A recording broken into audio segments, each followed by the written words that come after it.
Well, welcome, Ali. So, first of all, thank you from the bottom of my heart for the work you did with Seaspiracy and Really and appreciate it. following on that. Yeah, Thank you very much. I'm reminded of Rudyard Kipling, who wrote during the Boer War. If they ask you why we died, please tell them because their fathers lied. And That's I do not want to be the one who lied. And yeah, I'm so glad that you brought the truth to light. yeah. Well, that's what it's all about. I mean, at the end of the day, I think this whole movement um, to protect the ecosystems, wildlife, animals, Mhm. it's really just going on that journey from ignorance to awareness. That's really all it is. Um, Right. and if and that's really what I think the format of documentary filmmaking lends itself to. Mhm. Is that journey, and it's such a powerful medium because the audience can follow that journey with, for example, in my case, my Mhm. own journey as the director going through traveling the world and being with me as I reduce my ignorance to become hopefully more aware. So Right. So when you started the journey, how much of this were you aware of, and how much did you learn? oh, I'm losing your audio. I'm losing your audio, Salish. Can you hear me Let me now? see if I can figure something out on my end. Is it just me that's I can losing hear audio? Or both is of it you. everyone else as well? Oh, you can hear both of us, BJ? Yes, I can. And I, Okay. Yes, we all hear you, Silash. Okay. Let me try something else. It's very Yeah. typical that this would happen.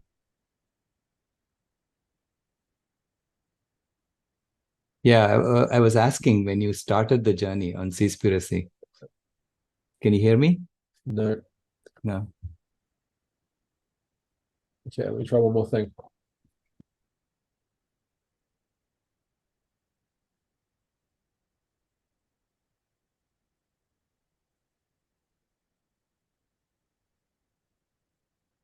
Can you hear me now? Yes, we can hear you. Can you hear us? Yes, Okay, we cool. can hear you. Can you Can you okay. hear us? Yeah, I can hear you. It's all good now. I had an Okay. issue. I think it's fixed now. Okay. Okay. All right. Back to So where we were. my Okay. question was when you started working on Seaspiracy, how much were you aware of before you started, and how much was revealed to you during the movie, during the making? Great question. So a little backstory on what led to the production of the film Hmm. was I used to make YouTube videos to try and raise awareness of the environment and animals, and I realized I didn't know anything about the fishing issue. Mhm. But I did know that they were the most widely exploited animals on the planet. There's no other animal or group of animals that are more slaughtered, really. Mhm. And so it really showed me that I didn't know enough. So I decided I'd make like a 5-minute video for YouTube. It turned into 3 weeks of investigating and a 15-minute video. And I just couldn't believe how much I didn't know and how big of a story this was. And I said to a friend, I was like, because I'd previously seen Cowspiracy, I said, I kind of feel like Kip Anderson making Cowspiracy doing this. This feels like a whole rabbit hole.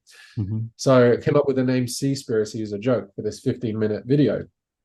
And this was back in 2015. Mhm. What I'd done was I kind of stole David Attenborough footage, fair use, everything clips off the Right. internet with my own narration.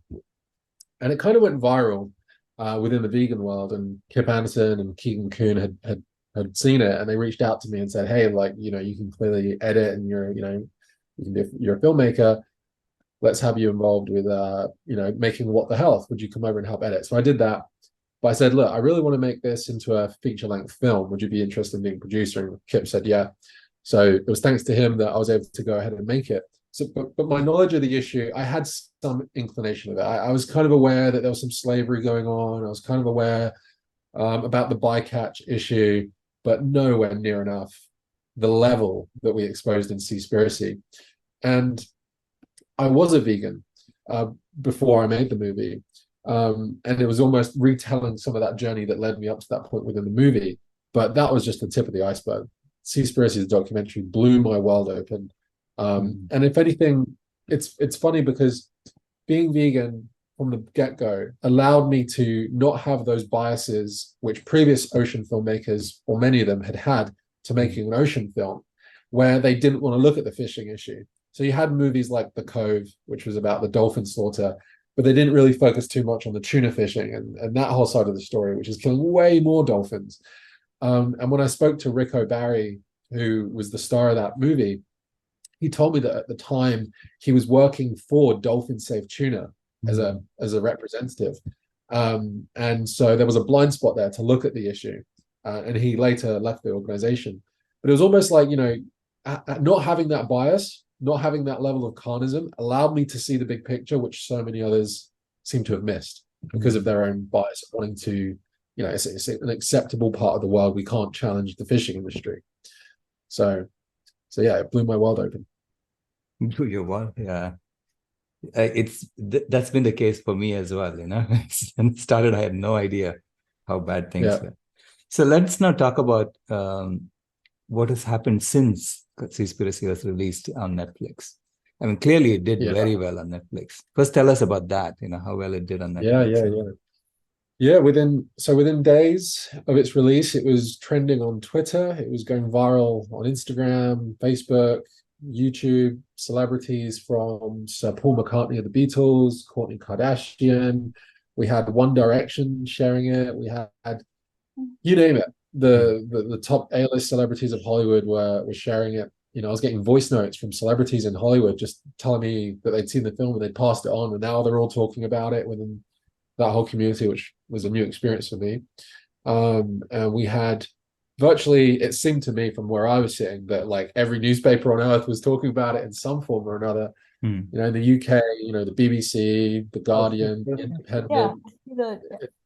It seemed like like just one news outlet was doing like 12 stories on us. We were on TV in the UK, from the UK to Argentina it was a global story.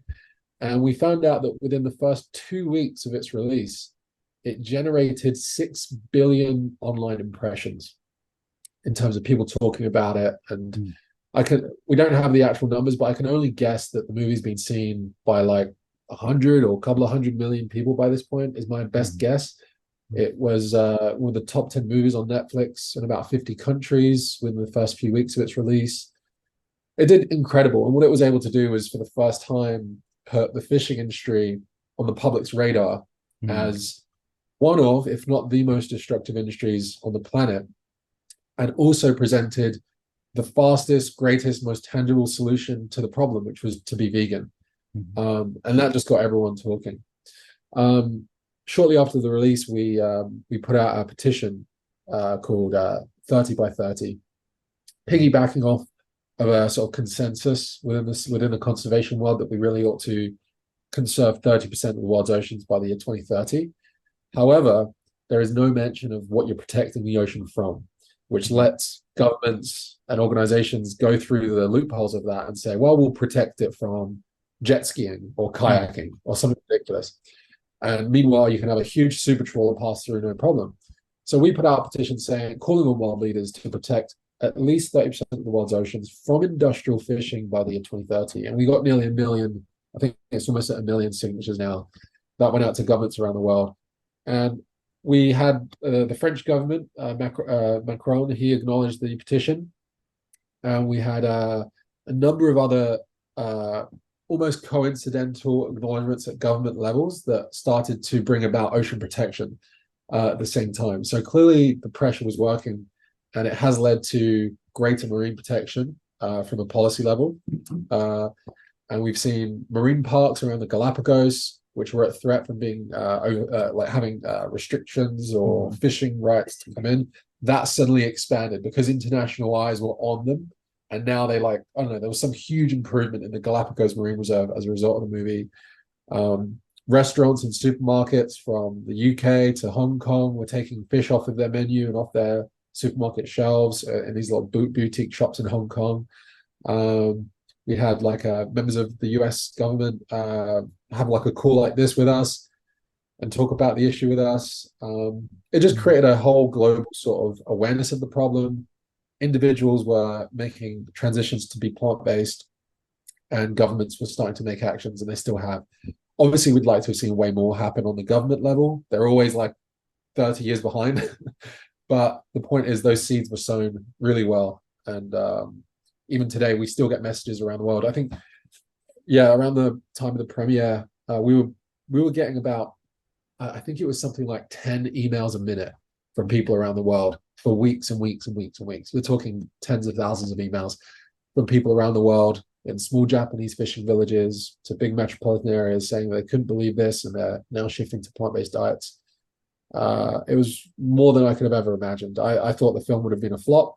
I was having a lot of self-doubt before the premiere of the movie. I thought it was going to be a terrible film that I'd invested years into, wasting my time trying to bark up speaking to a brick wall. Netflix has a lot of movies. We all like to watch escapism, and I thought it'd get buried under the pile of amazing movies out there.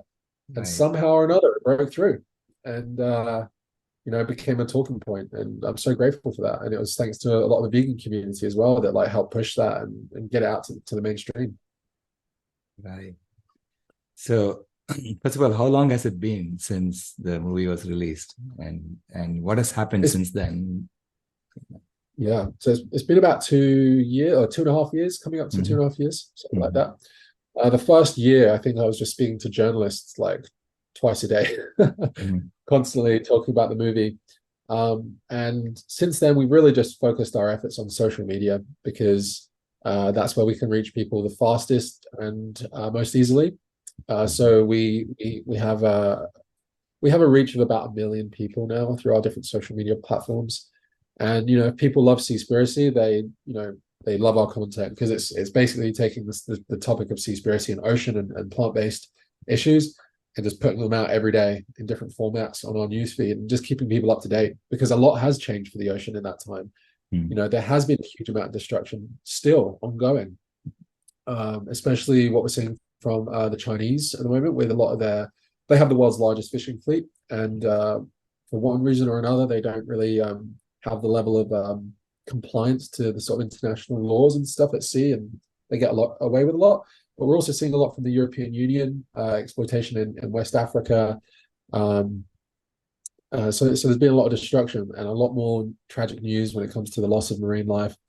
And so we put that out there as a constant update. There's good news as well that comes out. And fortunately, organizations like Sea Shepherd that we heavily put in the movie have gained a lot of support from the public. And thankfully, through the awareness and donations coming to them from the public, they've been able to do really great work as well.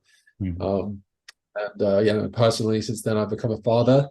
I've got 2 young kids now, and it's if anything, my becoming a dad has actually given me a little bit more of a mature approach to some things and understanding, perhaps even more empathy or understanding for where we're at, because my focus now has really been trying to understand how we've gotten into this mess in the first place. And this may be a tangent that we can come back to later, but I really feel like, as vegans, we're all aware of the issue of carnism, cognitive dissonance.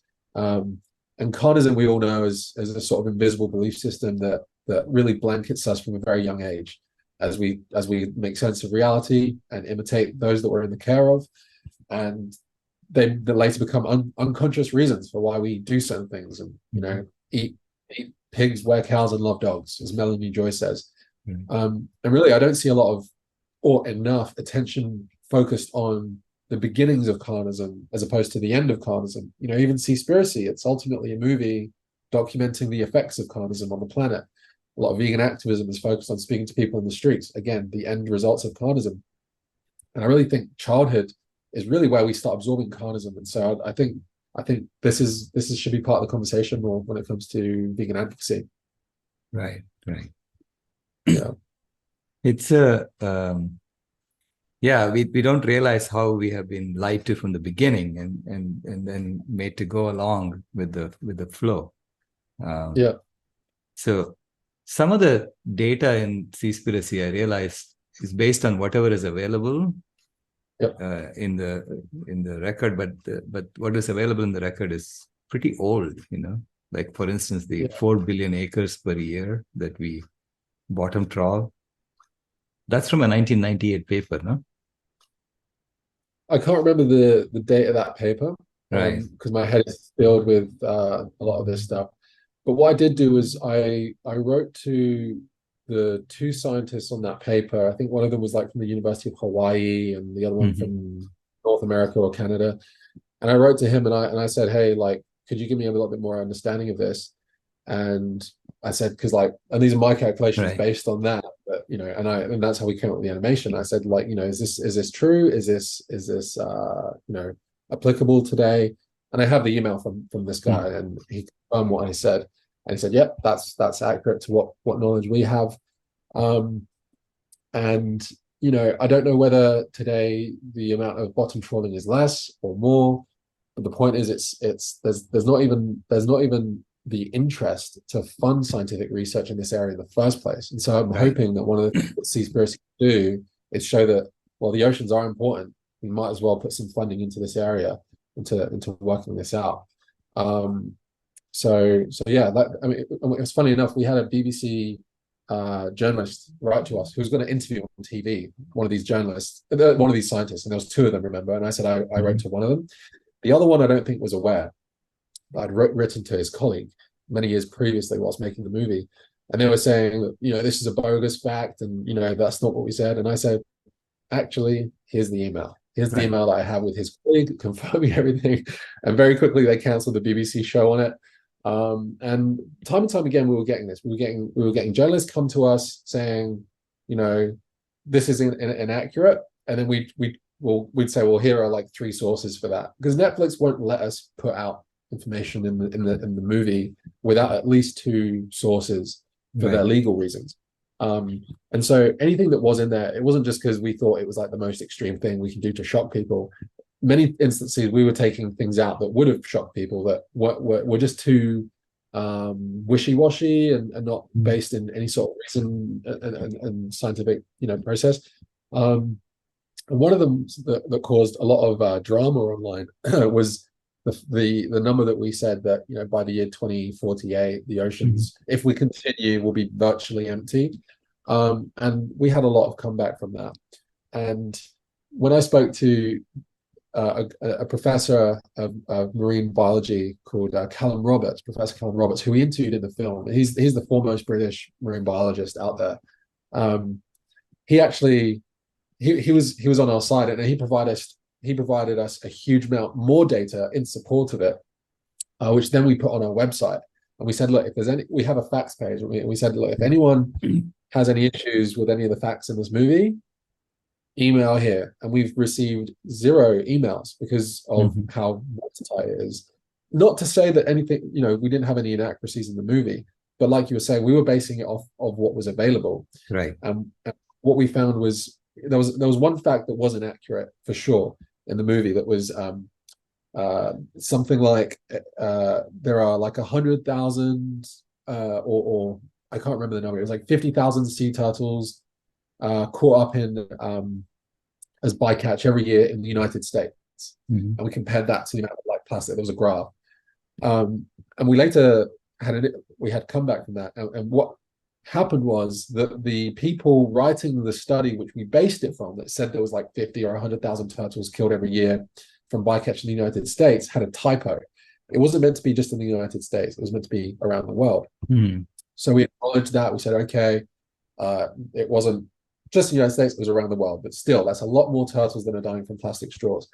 Within a few months, a new study had come out that took in global data and found that actually the number wasn't 100,000 for around the world. It was more like 500,000 sea turtles were dying in fishing nets around the world. So this was an instance where we were incorrect, but it was actually kind of like far worse. So I'm actually impressed. Again, I didn't expect the movie to be such a global hit. And so we didn't sort of bank on our facts withstanding that much international pressure with like 6 billion online impressions in the first 2 weeks. But amazingly enough, I think I'm quite proud of. I think it has actually stood up to a lot of the scrutiny. even if there are some discrepancies. And when it came to just to further on this point of the empty oceans by the year 2048, it doesn't matter if it's ultimately 2048, 2038, 2078. The point is fish stocks are going in a downward trajectory. Yeah. And the original study was very Eurocentric. The ones that I think it was Daniel Pauly that did the original study on the 2048 number. It was very Eurocentric, and it didn't take into account African fish populations or Asian fish populations, I believe.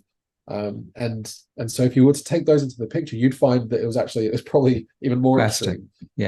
Yeah, faster. So, and that's what we're seeing with the experiences and speaking to fishermen around the world. They just don't have the fish that they used to, and it's all because we're taking them out of the ocean. No, I mean, I also see from the other side. I have cousins who work on software who tell me that they are getting contracts to go find the last remaining fish. Really? So, yeah, because it's very hard to catch the fish otherwise. Yeah. So they have to process big data and cameras from around the world, satellite cameras, to figure out where the fish are moving, and then tell the fishing fleet where to go to catch the fish. That's one of the frightening things, is that AI and greater computer power is catching up to the rate which I think the fishing industry would naturally have to slow its efforts down and go, well, this isn't financially viable anymore. So satellite tracking and satellite imagery, where you take, the lights, even just the lights that are on the boats at nighttime, satellites can track those lights and find out where fishing operations are. It's a frightening concept, which is kind of playing around with the supply demand economic feedbacks, because one of the big ones is like subsidies. If it wasn't for subsidies, I think about 50% of fishing on the high seas, which is all the fishing that happens out of the area of the immediate coastline of countries, would be unprofitable. They would be making a loss. And the ones that are probably making a profit are probably just scraping by. And if it wasn't for subsidies from global governments, like you would have seen those fishing industries stop. And therefore, you'd see populations of marine life come back. The whales, the tuna, the swordfish, just everything would be coming back. But these subsidies and this kind of stuff is really interfering with the feedback of supply and demand issues. Yeah. So basically, the subsidies are all set to continue doing what we are doing, and which is what it's because I think governments want to please their public, which is where the subsidies come from. I don't even know if it's that. Sometimes I wonder whether they really just want to please their special interests, their colleagues, their lobbyists. The fishing industry, as is the same with the meat lobbies, have a very long presence in London. It would be within London and the House of Parliament. Within America, it's those governments. These are the first industries that date back a long time. The agricultural and fishing industries, and they have very long established relationships and special interests. And I don't really know if it's pleasing the public. I think it's really just pleasing special interests. Yeah, good point. Yeah. So if we don't listen to the signals from nature and we continue doing what we are doing, which is to then we are going to deploy more and more sophisticated technologies to find the last remaining fish. Absolutely. Clearly, it's going to be an exponential dive, which is why I said 2026, because I think we don't have time to fool around with this anymore. Yeah. It's exponential for lots of reasons, and one of them is that in order for nature to produce more fish, there needs to be enough fish to reproduce from. And when even reasons that people don't really think about because they're not biologists, is that when you have a large school of fish in the ocean, they're more protected from predators and things like that, and so there'll be enough for them to be able to reproduce from. If you have a smaller group of fish, there's just not enough of a genetic diversity and from attack. So if you have a small population, it doesn't always necessarily mean that, well, we can fish down to this level and then they'll reproduce again. It's like, actually, no, there's a whole other series of factors that doesn't mean that it's a smooth, linear, or logarithmic, or whatever it means. It doesn't, 1 + 1 doesn't always equals 2 in this case. So it's a big problem. And to further back to your initial quote that it's because fathers are lying, or this issue of awareness to ignorance. Fundamentally, if you imagine society or the human mind as like a software program, fundamentally the data that is going into our minds is false, which is driving our actions. So, for example, one of the fundamental beliefs that underpins the meat industries and fishing industries is the false belief that we need fish for omega-3, we need fish for protein, we need meat for protein, dairy for calcium, all of which are just false data going into the software, into the system, which then pumps out these results, which are causing all this suffering. So I just always imagine if we were just all a bunch of computers processing data, and then all these computers are saying all this wrong data, the computer system would crash. And that's, I think, what we're seeing. Right, absolutely. Yeah. But then, who's putting that false data out there knowingly, because we know that there's omega-3 in algae. We know there's calcium in spinach, or protein in broccoli. That data is there, right? So this is why I was hoping that AI would come and say, hey, you've been lied to here. So, right? Because AI should be looking for consistency. Cross-referencing what the consensus view of the world is to the data, and say, well, if the majority of people believe people need omega-3 from fish to live, but it's not true, then what are we doing? That's a really interesting question using AI. You know what? I think if you're asking that question, who put those false beliefs in there in the first place? I think the false advertising that happened during the 50s, when people started having televisions in their homes, and you had, the meat and dairy lobbies putting their, very famous slogans out there, the milk adverts, the dairy adverts, the fish adverts. I think those initial adverts have really paid dividends to those people that put them out there, because they became inherited beliefs that parents then put on for their kids. So that, parents in the 50s thought they were neglecting their kids if they didn't feed them all this milk and dairy. And those children grow up and they have kids, and so you've put it into the generation. And so I think it's twofold. I think it's the industries with marketing, and then parents not questioning that marketing. Questions, it comes back to carnism again. It's so normalized that it's invisible to us. We don't even realize that, if you go to study nutrition, you're studying carnist nutrition. If you're studying the environment, you're usually you're studying to become a scientist that works for the fisheries, a scientist that works for agriculture or a big business. So but you don't even become aware of it. So it does require, I think, a level of humility on behalf of adults, parents, decision makers, to really question things that they take for granted. And that's the parenting issue again. I think parents and schools have a big responsibility here, and how they want to continue the commodification of animals. But what makes it very hard to have an inroad is that parents and decision makers were themselves raised with those problems and those beliefs. Yeah, it's a real mess.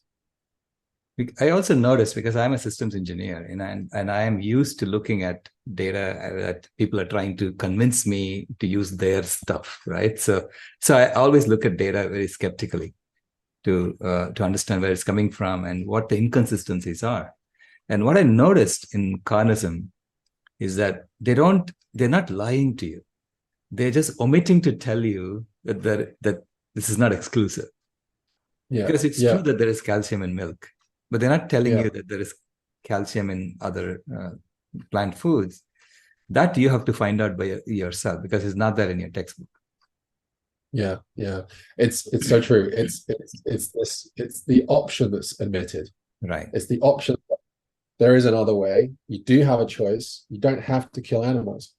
And I don't know what other people's views are on this, but I don't want to, I don't want to force people to be vegan. I don't want to give, because that would be just as bad. Like that's not ethical. I think choice is important, but you need to be aware of the consequences of your choices. But it's the fact that you have children and teenagers emerging into adulthood without even the awareness that there is another option is a huge problem. So I don't know how you tackle this. I don't know whether schools need more information and pressure from advocacy groups trying to say, well, look, do you realize, we're not coming with you with another ideology that you need to push. We're trying to make you aware that you're already pushing an ideology on children, right? Which is not correct. And that's something that when me and my wife were friends, and one of the first times I met her, one of the things she said, which blew my mind, was, I was a vegan activist, she was a vegan activist, and I sort of had a little bit of guilt because I didn't want to try and push veganism on people. I didn't want to try and show them slaughterhouse footage and get them all push veganism on them. And she said, look, you're not showing them your ideology, you're showing them their ideology. Mm-hmm. Slaughterhouse footage is not vegan ideology. That's carnist ideology. That's their ideology. And this paradigm shift for me was a big shift. And so that's why I think schools need to become aware that they are complicit agents in this. And just the choice factor alone would do a lot, just to make kids aware that there's other ways of doing this. And so you're absolutely right. It's such a great point. It's the omitting of other information. Right. Yeah. It's omitting of valid information that people, if they had that information, they would be making the other choices. Yeah. Yeah. Because we naturally don't want to hurt animals unnecessarily. Yeah. Yeah. It clashes with our like inner barometer of what, compassion, justice, peace, kindness. Those are things that we all kind of realize are good things. And this violent ideology of carnism really conflicts with that. So again, with Melanie Joy, she talks about some of this stuff, and she said that carnism comes up with these sort of defense mechanisms and social constructs around certain things, that you need it for omega-3, you need it for this, and so you have all these like false justifications that have no grounding. Yeah. So, but how do you deal with those who ought to know better, but who are still going along with the system because they are making money off of it or whatever? Yeah. I wish I had a good answer. I think it can be incredibly frustrating.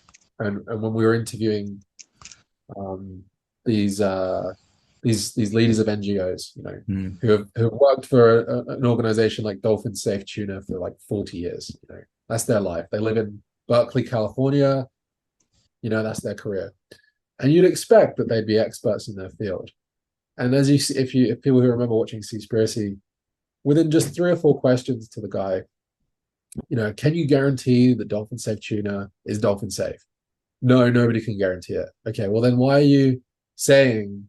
Well, and then he says, well, you can be pretty assured and guaranteed that dolphin safe labels mean dolphin safe tuna, but you just said you can't guarantee that it's dolphin safe tuna, and it's just this back and forth thing that goes on, and it's really frustrating. It's like trying to talk to someone who is just like this, with their eyes closed and their fingers in their ears. And it's the same when we spoke to the High Commissioner of Fisheries and the Environment at the European Union. And we asked him, there's more to the interview, but what made it in was like, there was a long conversation beforehand about the environment, the state of the ocean. And again, he was saying, well, sustainable fishing is the answer. Sustainable fishing. Cool. Could you tell me what sustainable fishing means? Right. And then he came up with this analogy of like, well, if you imagine you have a bank account and you have the capital creates interests. Sustainable fishing would be just living off the interest, remaining the capital in place. I was like, cool. However, the state of the ocean today means that the capital has far gone down, and now we're in the red, we're in the negative, and you're still trying to put sustainable fishing in place. And then there was a moment of pause, and he goes, but I think sustainable fishing is the answer. And I just can't. It's so frustrating, and I don't know what the answer is. I just think that if we're able to have these interviews and conversations in a public forum, like on the internet through streaming platforms, people with a few brain cells of common sense should be able to then work out for themselves. And I think that's what we saw with the movie Seaspiracy. So it's frustrating, and what we do with our feelings of frustration is up to us, and to deal with those feelings in kind ways. And it's a complicated issue, because ultimately this is a choice. If people want to be ignorant, it's kind of, you can't take that away from them, that free will of what they want to do. So yeah, unfortunately, these people who have positions of respect within society, the people look up to them, and they assume that whatever they're saying is true. like scientists, right? Scientists and people in positions of power like that. And when they deliberately don't tell you the whole story, they are hiding things, then you cannot make decisions based on facts anymore. Yeah, well, I think, if we just zoom out from VCOP, the whole reason you're doing VCOP is because the UN COP has dropped the ball. Right. Talk about an organization with a kind of sparkling clean reputation which money can't buy. The world trusts the UN. The UN are the good guys. We got the peacekeepers. We're bipartisan. Absolutely not. They are not bipartisan. My next film is focused on the issue of the United Nations. They are, we can talk about this later if you want, but the UN are at this point a dangerous organization. Not only for their failings to center animal agriculture, the fishing industry at COP, but for a whole bunch of other humanitarian reasons as well. And actually, I don't know if you remember this, Silesh, but we actually met once. Do you remember this? Yes, at COP21, right? We met at COP21 in Paris, and I remember we were standing underneath the Eiffel Tower for like a brief interaction. Surprised you remember that. So you and I were both at the COP, and I remember going and sneaking in with Kip, and the only two options they were serving there in the meal room was tuna and beef, And me and Kip was standing there, the cow guy, and I'm standing here. This guy wants to make a movie on the fish. We kind of just looked at each other and going, what is this? So, the UN, great example of an organization with an amazing reputation that the world trusts, and also even environmentalists and vegans refer to the UN's data as well. Right. When it comes to the environment, and I think that's something that you've been challenging. I think I'm getting this right when it comes to percentage of greenhouse gas emissions and things. That you're talking about the bigger picture, right? The opportunity costs and things like that. Yeah, I think Captain Paul Watson had he used a word called biostitutes. So they're not biologists, they are biostitutes. Yeah, I got it. And I feel like that when I look at some of the data in climate science literature, because the data is there, but when they interpret the data, the UN conventions are designed to make you look in this direction as opposed to the looking at the entire data. So I say it's like it's an Orwellian accounting mechanism. Yeah, absolutely. Where they say all CO2 molecules are emitted equal, but some CO2 molecules are emitted more equal than others. Yeah, exactly. And it's funny, you mentioned like it's how you interpret the data. And we've got to remember that these individuals, these scientists, these high commissioners at the UN or government levels are also victims of carnism. They probably just had an animal-based lunch before they read the data, and are looking forward to their animal-based dinner when they get home, and have a whole subset of ingrained belief systems which are givens from early on in their life. You need meat for this. When you have someone interviewing, a vegan activist in the street, interviewing the public, and they come up with reason after reason after reason after reason. What are we going to do, like with, where are all the cows going to go? The cows will go extinct. What about canines? Like all of these beliefs, which we walk around with in our minds, politicians walk around with them too. So vegans often have an impossible task of one, getting politicians' attention, then getting their attention for long enough to raise the issue that you want to raise with them, and then having zero time left over to address the 1,000 beliefs that they have which go against this topic. And if you could only have enough time, the hope would be that you could address each false belief after false belief after false belief. It's a very difficult task that vegans have on their hands. And this is why when I say that not enough focus is being put on the beginnings of carnism, a lot less advocacy and effort is required at the beginning stages, versus the later stages. It's far easier to stop that worm festering into what it later becomes than trying to deal with it later. Right. Yeah. Well, we are about 10 minutes away from the end. So does anyone have questions for Ali? Would you like to come and ask?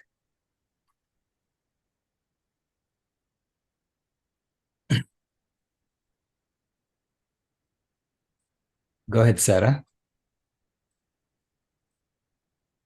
Hi, thank you so much for making this film. This is just like one of the best films I think that I've ever seen about the fishing industry. And I think that the fact that it got onto Netflix was just huge. But I wanted to find out, how did you meet Dr. Rao? And how did you guys decide that you were gonna how did you meet Dr. Rao, and like how did you tell him about this film, and like how did it, I just kind of wanted to know the process of the incubus of that. Thank you. Yeah. So so Silas and I briefly, and I think we might have only exchanged the words hello to each other when we were in Paris. I'm now living in Australia, but at the time I was born in England, and for me to get from where I lived to Paris was only a train journey away. And Kip Anderson and I had been in communication previously because he'd watched my little YouTube video at the time that I'd made for my on the oceans, and we said, hey, he's coming to Paris, I'll come to Paris and meet Kip, we'll talk about making this movie. And Kip had obviously through his own connections, he was a contact of Silas, and I think Kip agreed to meet with Silas, and I was with Kip tagging along, and that's how it all went. It was really Kip and I that were talking as filmmakers, because Silas, I believe you were a producer on Seaspiracy, is that right? Right, yes, I was. Yeah. And I don't believe you're a producer on Seaspiracy, unless no, I'm getting Seaspiracy, I think, became Netflix, no? Pretty much. Did Netflix fund it? Yeah. Well, we had a few producers come in to give a little bit of money to get us up to making the movie in the first place. And the Netflix deal didn't come along until about 2.5 years into making the movie. We had no idea where it was going to go. So yeah, vegan movies even today relies often on getting that initial funding to get things off the ground. But yeah, no, I've been aware of Silas silently. We've not really talked ever, have we? But I've been aware of Silas for a long time, through his work. And a good friend of mine, Klaus, who runs Plant-Based News, is frequently talking about you, Silas. Me and him sometimes talk about your version of the data versus the UN and stuff.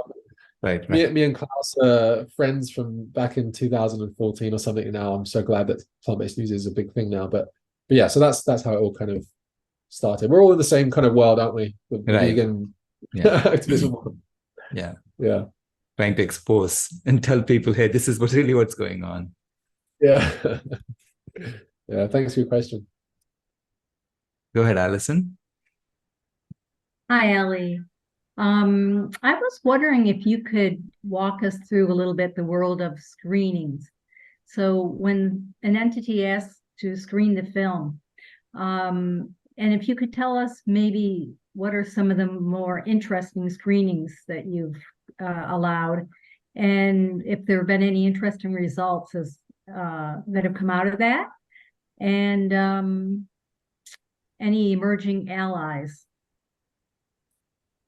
It's an interesting question for a non-obvious reason. So Seaspiracy premiered during lockdown, really. 2021 was really the sort of back end of still being a lot of lockdowns.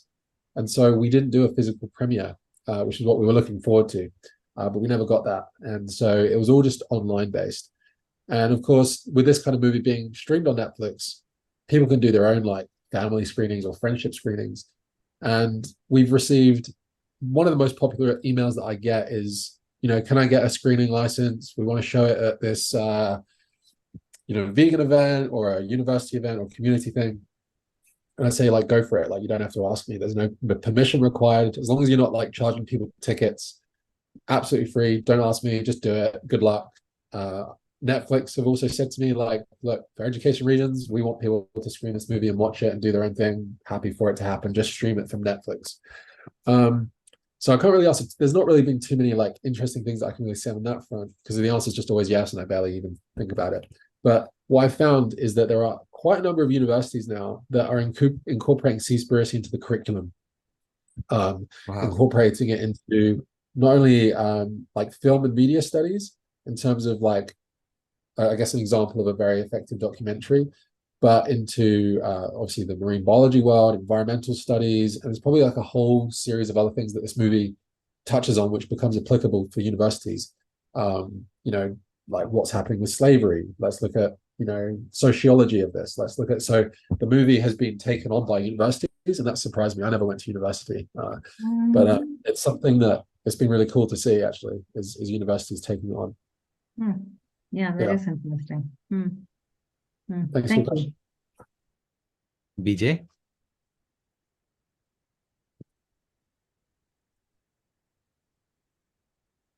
You're muted. Yeah, your microphone is off. Yeah. Thank you so much. What a wonderful film. One of the things, of course, besides all the animals being killed, but when it started getting to the humans too, there was really life and death scary situations. And I wonder if there were things you had to cut from that, or if you could tell us some about the thoughts that went through your mind when you were thinking, oh my gosh, how dangerous this is to be filming this. Yeah, there were a number of those hairy moments actually through the making of the movie. Funnily enough, a lot of people assume that one of the most scary moments was while being in Japan and being followed around by like 5 police cars and like 12 police officers from 3 a.m. to, you know, all day, every day for weeks that we were there.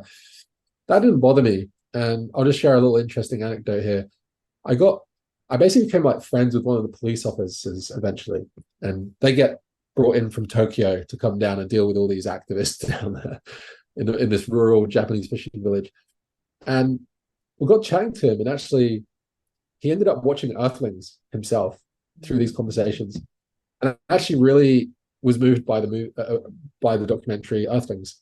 So I didn't have any issue. Japan is a very law-abiding country. That, you know, the worst that can happen is they might arrest you for like an hour or something. It wasn't really an issue.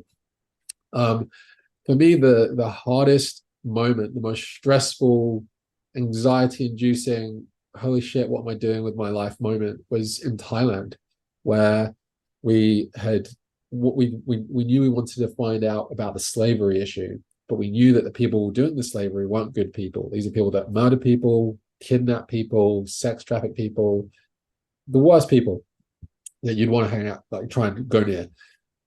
And then on top of that, you're a filmmaker from the West in Thailand, where you need all these permissions from the government to film there. And we didn't know this until we land. We basically were flying from Hong Kong, or I can't remember where it was, to Thailand. And I said to Lucy, like, we need to rip up our release forms. So we ripped up our release forms, threw them in the bin. Then we realized that we would look too suspicious if we bought too many cameras and tripods. So we bought one tripod and like one camera and like a backpack, so we could say that we're, you know, backpackers. And we wrote this email to this NGO that we knew was connected to the slaves, and we said, look, this is our name, this is the movie we're making, we're staying at this address in Bangkok, we need to find some slaves to speak to, this blah blah blah blah. And we in confidence said all this information to an NGO, because we didn't want to go through the government route. We needed to like work through grassroots. And the person at the other end of the email got my email, forwarded it to the Thai government media department, which you could get arrested and put in prison for working without the right visa there. And they said, hey, I just forwarded it to the media government, they'll help you out.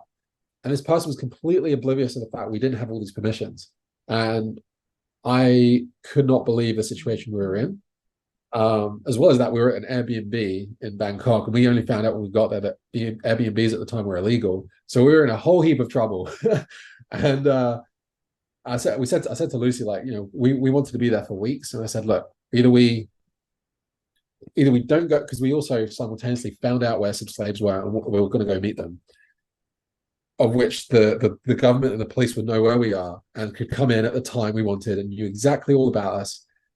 Either we walked into this trap and get the footage in the hopes that we escape, or we just leave the country and don't risk going to prison. For whatever stupid reason we came up with, we ended up going and got those interviews that were so heartbreaking. But during the entire interview process, I had never sweat more in my life, constantly aware of traffic outside, which one was a police car. We're in some dodgy, grimy building on the outskirts of Thailand. It was scary. And on top of that, we didn't know what the Thai people were saying because we didn't have time to translate what they were saying. It wasn't until months later we had it translated. It's like old 35mm film for your holiday photos. You don't know what's on them until you get back. Lastly, on this story, on the way to do these interviews, we're in a car with a translator, and the guy's like, don't film me. Like, they could hunt me down for helping you. I was like, okay, this is scary. And we're driving, and suddenly the 3 traffic lanes through traffic cones were being diverted into a single lane of traffic, and they were doing random police stops. And we're like, oh my gosh, like, we've got camera equipment. Is this it? Fortunately, for whatever reason, the police stopped the car directly in front of us, and we were able to go around and go and do those interviews. If we didn't, we'd be screwed. So that was the worst. That was the worst part of it, of making the movie. Yeah, very stressful for especially Lucy and I. I'd proposed to her as my wife like 2 months previously. It was a pretty scary experience for us. Thank you. Yeah, you're welcome. Ray, you have the last question, I think.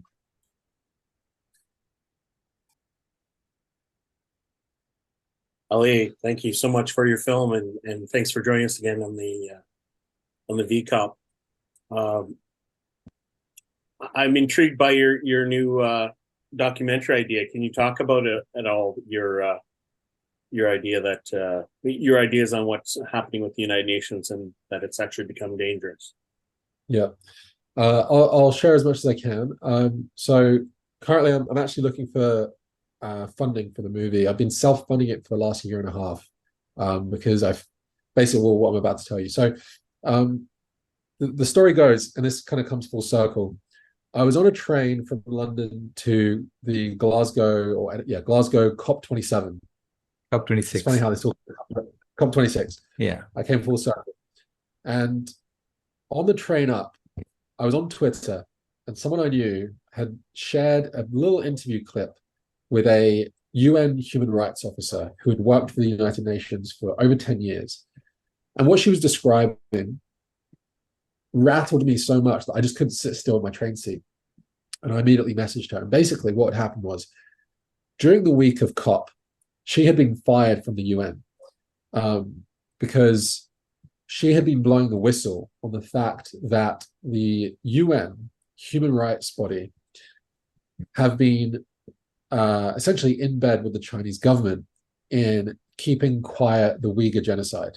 Is anyone here familiar roughly with the Uyghur genocide that's happening? Roughly 1 to 3 million people are expected to be within concentration camps in Western China. Organ harvesting, the worst forms of human torture, forced labor. And there was a recent study that found that forced Uyghur, and Uyghurs are an ethnic group of Muslims that live there. Forced Uyghur labor is being used in the fishing industry now as well. So a lot of the fishing products coming into America is tainted with Uyghur forced labor. And what she was telling me was that the UN is complicit, and basically what they've been doing is whenever Uyghurs have been able to try and escape to speak at the United Nations Human Rights Council to try and ask for help, to say that the Chinese are committing genocide on us and we're in concentration camps, please help us, in front of the member states of the UN, which is the only place where they can do that. The lists of names of people expected to be coming who were given permission to enter the UN, the list was then handed back to the Chinese government, who would either intercept them at the airport, take them to prison, torture them and abuse them. We have stories of rape on these women, raped to death, taken to the concentration camps and die. And if they're not in the country and they can't be intercepted at the airports, then their families will be found who still live in China. And on the other end of the phone will be tortured to stop the person going to speak at the UN. This isn't, when I'm telling you this, these aren't, I wouldn't be telling you, these are real stories that sound like fiction but are real. And we have the interviews, the evidence to back it up. And it's really happening. And the UN know about this, yet continue to feed these names back to China. this one story of handing names back to China is one chapter in an entire book of crimes against humanity and also the environment, which the UN is doing. And when I found this out, I dropped everything to do a movie on this. And it's one of the challenges I found is that because of certain philanthropists and funders that usually have connections to China, they've not wanted to get involved in this movie because it is critical of the Uyghur genocide. So that's also been a shock to me that there is that level of economic complicity with what's going on. But yeah, it's a movie that I'm currently making, and there's more that I can't tell you, but it's you know, I'll finish on this line. The whistleblower lives in Paris, again, full circle. I went to go meet with her, did the interview with her on the first day, did an interview with, did B-roll on the second day. And on the third day, the French government had found my email, like had emailed me and said, what are you doing? Like, we hear you speak to this person. We need to meet with you at this French ambassador, like palace of, you know, some location in French government. And they were worried because the French government don't come across well in this movie. So after years of making Seaspiracy, we didn't have any kind of correspondence with governments like that. 3 days into this movie, the French government were not pleased. So it's a big story, which I'm working on slowly. It speaks to seems to be a gap between what the United Nations has decided that they do and what they think their job is, what they think their role is. Precisely, and their justification is that, like, and one of the reasons that the whistleblower suspects that she was fired during the week of COP was that Antonio Guterres, the Secretary General of the UN, she says, and she's had correspondence with him, she's met with him, she worked under him, you know, they've spoke lots of times, they met at the airport and discussed this. He acknowledges that what she's saying is correct and true. We have audio recordings and emails to prove it. But she says that he kind of views himself as the secular pope of the world, and that he really wants to have his legacy be climate change. So everything is climate change focused. And she says that she suspects that it was no coincidence that she was fired during the week of COP, because she suspects that there could have been some kind of agreement between the Chinese government and the UN that says, well, you know, please shut down some of your coal power plants. And China was like, okay, as long as it's not legally binding. And also you need to get rid of this troublemaker that works under you, the whistleblower. So she suspects there was some foul play going on there, and that it wasn't a coincidence that happened. So, and the UN will say that, well, we've got to keep China happy. We've got to have diplomatic relations. However, the entire purpose of the UN is to uphold human rights and basically stop genocides from happening. That's what they did after they were formed after World War II, and now they've become the very enemy that they were set up to fight against. So yeah, it's a massive story. Well, thanks for talking about it. Yeah, thanks a lot, Ali. Look forward to that. Thank you very much, all, for having me. It's a pleasure to speak with some passionate people who are focused on this topic. Yeah, thank you for all that you do, and we are all fellow fighters in this battle to expose the truth. You know? Absolutely. And Silas, let's keep in touch, because I want to pick your brains about the UN's environment stuff. Who knows? It might make it into the film. Will do. That'd be good. Yeah, All sounds right. good. Thanks, everyone. See ya. Bye.